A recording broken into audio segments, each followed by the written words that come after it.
Welcome back to The Big Show. It's Alex Belfield talking to my favourite people and big, whopping, massive stars, and Richard O'Brien's one of them. How are you? Good grief, I fit into that category.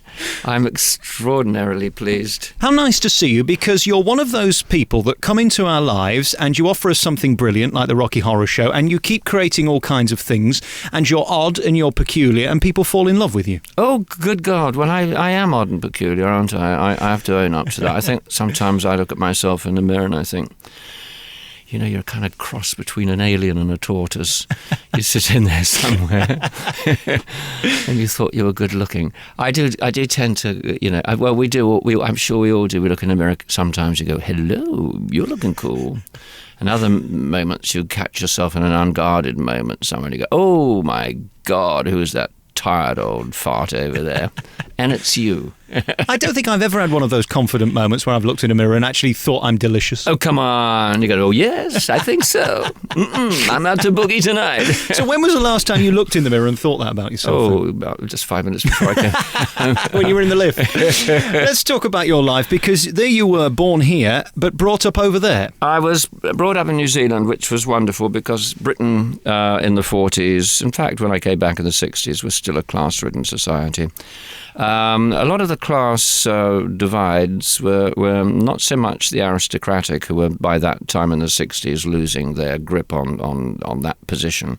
The money had gone, families had dispersed, working class heroes had come to the fore, the Beatles had happened, all that kind of stuff. It was actually working class people that clung on to this kind of benighted idea of class. I'm working class and I'm proud of it. Yeah, why are you proud of being working class? You are by default, perhaps, but to be proud of it, you know, it's like saying, I'm blonde and I'm proud of it. It's nonsense, it's madness. Hanging on to just all it did was keep the working class, the class system going, and buy into something which in New Zealand, if I get round to the point, is a classless society. I was really very grateful for being brought up in an egalitarian meritocracy, which is New Zealand. And what were you like as a child? I mean, were you funny and different and odd and peculiar, or did this happen later? I think I was probably always withdrawn. I think I went inside my head about age 6. I think I realised that I couldn't actually speak out about who I was and what I was when I was 6. It's a bit like knowing you're gay and not being able to tell anybody, really. It's awful, especially when you hit adolescence, puberty especially. And especially if you're living in a house where you know Dad is actually vehemently opposed to, that kind of stuff, a homophobe himself. And you find yourself in that situation. I wasn't luckily in that situation, but I was hiding away the transgendered nature of myself, because I knew I was on a hiding to nothing should I, open my mouth about it. And there was nobody going to be able to understand it. Why should they? So you go a bit mad, actually, is what happens. You go inside your head and you live most of your life inside your head. You know when they used to say about people, he's not really all there. He's nice, but he's not really all there. That was me. And do you think that transition would be easier today in 2009 to come out and be the person you want to be, or is it still difficult? That would depend entirely upon the parents, wouldn't it? On the emotional niceties and the kindness and the good heart of the parents, because to have someone who imagine it in empirical terms. Imagine if you had a hermaphrodite born to you as a child. I mean, not only for the child itself is it kind of like a horror because you don't know, and for the parents, because at some stage they have to make a decision, don't they? Are we going to bring this child up as a boy or a girl? Now, do we take surgical methods to bring him up as a boy or a girl? Should we do that? And if we do, are we actually doing the right thing? It's a minefield, and of course there are more subtle kinds of variations which take place in the womb, I believe, chemical triggers and whatnot. I think that is where we get gay men and gay women from. I think that's something that shows us that we're on the continuum between the male and the female, and people like myself who spend most of their lives actually fighting and battling the girl and the boy inside, either one or the other wants to become predominant and not being happy together. It's a bit like an awful marriage. that you can't get a divorce from. So today, I mean, you look like a man, but inside, which way do I on look the like a scale? geezer? Well, not incredibly manly. yeah, come on. You're not going to be playing rugby or kicking over trees, but on the scale today, what percent are you man and woman then? I don't know. All I wanted to do was be at peace with myself, to be me, centred. That's what it's no longer a question of male or the female. It's just to be me. And are you happy now? Yeah, sure. Yeah. Well, you've nothing to prove, and that's a good thing about you. You've had a great life and a successful life. Very privileged. And, very lucky to have made it a success. And once you are, it's easier then to go on and try other stuff. And you've had two major successes in your life, of course, the Rocky Horror Show and the Crystal Maze, which brought you two different audiences, the audience for theatre and the audience for TV. Yeah. And there aren't many people can kind of ride that bandwagon of being successful at both. I don't care, you see. I think that's my secret, my freedom. Yes, I don't care. I'm not in the money. I'm not for the money or the ambition or the prestige or anything like that. It's really nothing about that. I just want to do what I want to do, and I approach everything with that same kind of abandonment in a way. Do you know what I mean?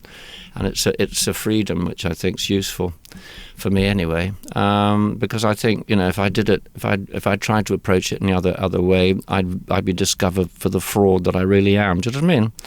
And so what really are you then, Richard? What is this fraud inside you? I don't know. I do what I want to do as well as I can, and that's it's as simple as that. But as for the money, in fact, one of the very good reasons I gave up the Crystal Maze was the money was getting a bit better, and I knew that if I wasn't careful, I would be seduced by it. Somebody says, "Oh, but you do understand. Next time it's going to be like £8,000 a show. You're doing 13 shows just before Christmas." Taxman had liked that on the 31st of Jan, didn't he? You know what I mean? You go, I can see how this works. Just before Christmas as well. And I kept saying, I got to be very careful that I don't fall into that trap. That otherwise I'm seduced by the devil, really. In a way, because it's like, money, and you go, okay. And it's not the answer always. I know it must sound, there's people out there that are really strapped and saying this, miserable bastard. I must come across as a complete and utter prat, but it's true. I didn't want to do it I didn't want to be seduced by any other external means away from doing what I really want to do, which is get enjoyment out of performing and acting and writing and doing those sort of things. So when you read about the likes of Anton Deck and Graham Norton and Jonathan Ross on his 18 million over 3 years, that wouldn't be of interest to you at all? I don't understand how Jonathan Ross is worth 18 million. He's a nice enough lad. And he is a lad, cheeky lad, mouthy lad, and he's, I just don't get it, quite frankly. I mean, good luck to him, I suppose one should say.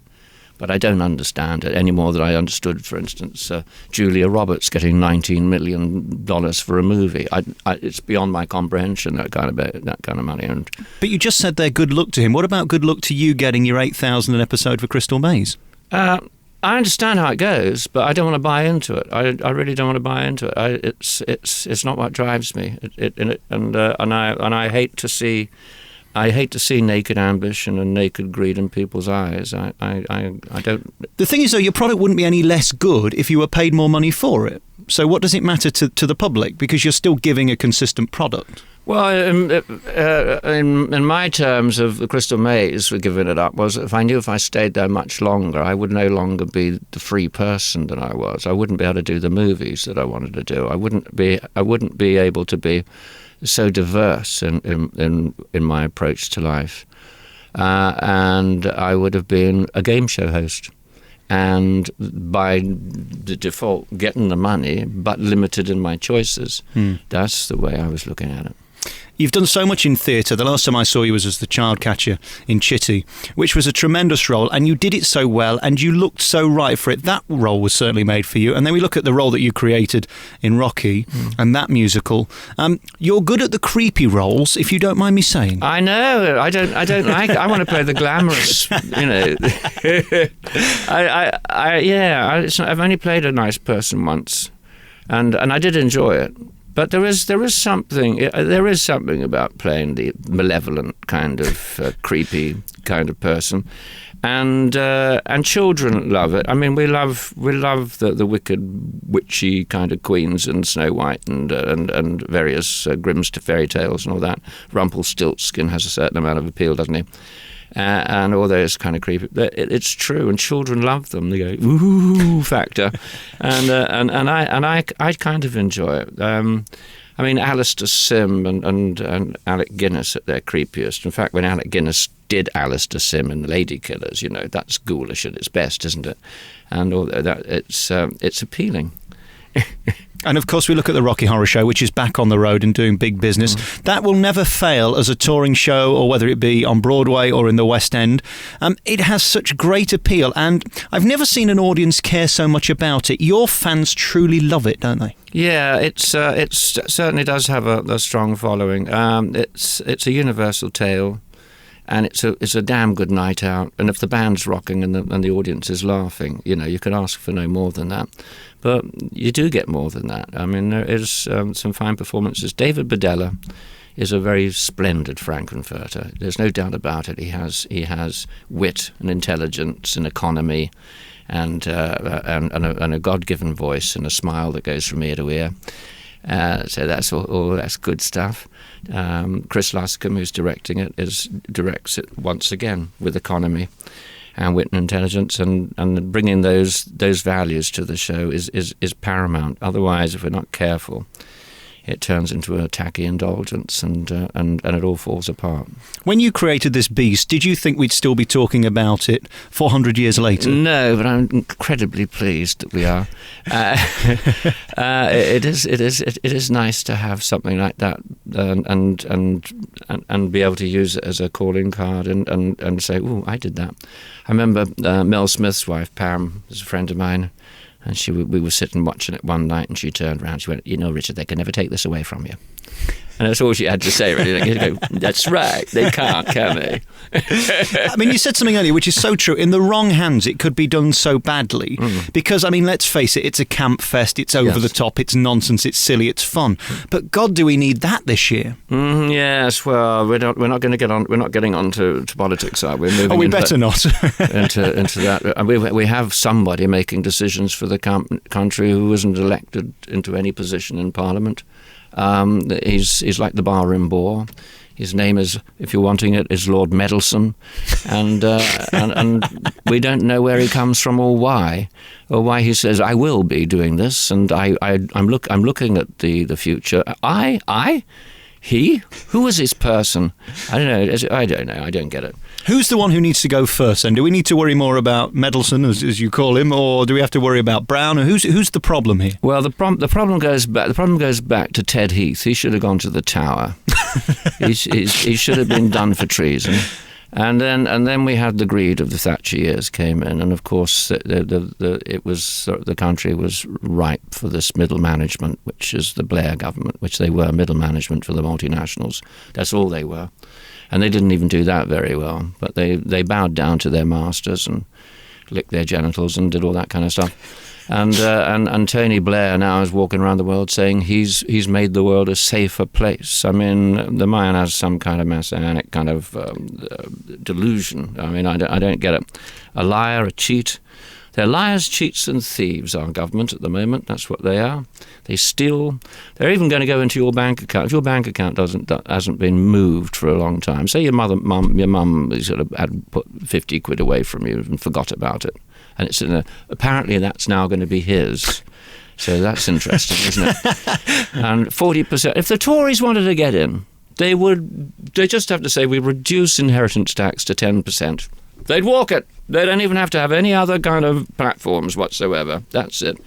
Well, it's odd and heartbreaking to think that your parents paid tax over many years and taxed on top of tax, and then when they give it to you, you get taxed again, most of it. I don't get it, and especially these days with the nuclear family, the way it's gone, and people no longer having the opportunity to get a house of their own, living with their parents and looking after their parents, and the parents pop their clogs, and these children now have to sell their home in order to pay the death duties, and then they're homeless. What kind of a society is that? That's a sick society. Are you questioning living here now? I mean, is there ever a possibility you would go back down under? Oh yeah, I'd love to be in New Zealand. I love it dearly. It's a good country. We were at the forefront of so much good things. We're the first country in the world to give women the vote. Without them having to chain themselves to railings or anything like that, or to throw themselves in front of racehorses. We introduced the welfare state, and Irene Bevan takes the accolade for it in Great Britain, but I believe the model was already in place in New Zealand. One of the first countries in the world to give same-sex marriages their approval. But I have to sit on a plane for 3 days to get there. That's the trouble. You don't have to be 3 days on a plane. No. You can do it in 28 hours. No, I'm no good sitting for that long. It's just too long. I need to do it in about 4 weeks with about 4 hour gaps. That is a nice way to do it. Actually, I would like to see that. Perhaps one of the good things about the green policy and carbon emissions and all the rest of it is that there will be less air flight. And maybe we will go back to the sea to get around the world. That'd be lovely. Sea voyages are delightful. Before we go, are you all right? Everything good in your life? Anything else we need to talk about in terms of you? No, I'm fine at the moment. My son's arriving from Canada today. He's coming over to see the last show of The Stripper at Hornchurch this coming Saturday. So that's really delightful. And then you're going up to Glasgow? Go up to Milton Keynes for a week and then to Glasgow for a week. Glasgow, we're looking forward to coming up to you because you're going to give us a reaction, I think, which is probably more useful to us than anywhere else. So I think that's probably true. And I'm not talking about throwing the bottles at the stage, second show Saturday night. But, we're down in the southeast. It's very difficult to gauge the audience's reaction because we're down here in the southeast. I'd like an honest opinion from you chaps up there, please. So they don't do much down in the south? Well, we're fine, but we do all approach it in a slightly different kind of way. It is a little unique country, the southeast, isn't it? With its own privileges and whatnot, which really does cheese off the rest of the country, and quite rightly so. So looking forward to that. I don't know much about it because I'm from the north, you see. Oh! So I only come down here to visit people like you. Do you? I grew up watching the Crystal Maze and I was fascinated watching you. I can't be the first person to say it's just interesting before you even say anything or do anything. The way you moved and your mannerisms, you are completely unique. Congratulations on that. Oh, I just, what can I do? It comes with the package. All right, let's do some business for you. The Rocky Horror Show is on the road and doing well because they tell me that touring theatre is amazing this year and theatres are full and everybody's doing... The truth is it can't be as busy as it was last year. I don't care what they tell me about the West End. How are you doing? We were doing with the Stripper. We're doing exceptionally well, as it happens. But we are playing at Hornchurch, which is a 500-seater, and they do have their regular audience. However, we're doing above and beyond what they normally do for the first play of the season, so that's good. So we're happy there. But I agree. I mean, if the money's not there, it's all very well, flying the flag of optimism, which is, the economy's about to recover. It was as, yes, on the day 1,700 were fired. It doesn't really make sense, does it? No, it's a madness. So I guess it's tough all over. I would like to find a way that we all of us that contribute to the theatre could find a way to take less and cut ticket prices. I think we'd all benefit in the end, and certainly the theatre would benefit in the end because young people going to the theatre, may want to become part of the theatre tomorrow, one way or another. It may inspire them to creativity, and there's nothing wrong with that. But if they can't afford to go, they're not going to get that opportunity to witness the magic that happens. The lights go down and the orchestra strikes up, and suddenly that's that kind of wonderful feeling of, woo, we're on a journey. Is it still a thrill when you stand in the wings and you hear the orchestra? Oh, yes. You could have played that a little tighter. Always thinking, always editing. Yes. A little more hi-hat there, please. That must be a problem for somebody like you, especially when it's your own show, let alone when you're in it, that you've got so many things on your mind, from the scenery to the lights to the music to the cast to the words. Interfering is what you're saying, isn't it? Yes, exactly. It is exactly what I mean. It's what I've been up to for the last 4 or 5 weeks. I've been playing a small role in The Stripper to make sure that I was there every night, every rehearsal. But, I am, the guy goes to direct and I'm going, oh, well, I said, I wonder, or, don't like that colour. Are you sure about that? Could be a little louder, all that kind of stuff. But I suppose it's your baby, isn't it? And you care a lot about it. I do. I care desperately about what we're doing. And it has to be, at the end of the day, excellence. And it has to be art. And it has to be a real return on somebody's investment for their ticket money. You know what I mean? That they leave and they go, well, that was worth every penny, and made this week a nicer week. That's kind of cool. Yeah. When people leave the Stripper, I want to get them to say, that was the coolest night I've ever spent in my entire life. Go, oh, yes. So they can go home and look in the mirror and go, I'm delicious. I'm going to try that tonight just for you. Yes. I'm going to stand there as if I'm gorgeous. I'm going to stand there as if I'm modelling for scatter cushions or something. And I'll let you know what happens. Richard O'Brien, thank you so much for coming on the show. It's lovely seeing you. And Rocky Horror Show's out there, Strippers out there, and everything else to do with you. Congratulations, and thanks for coming on the programme. Pleasure.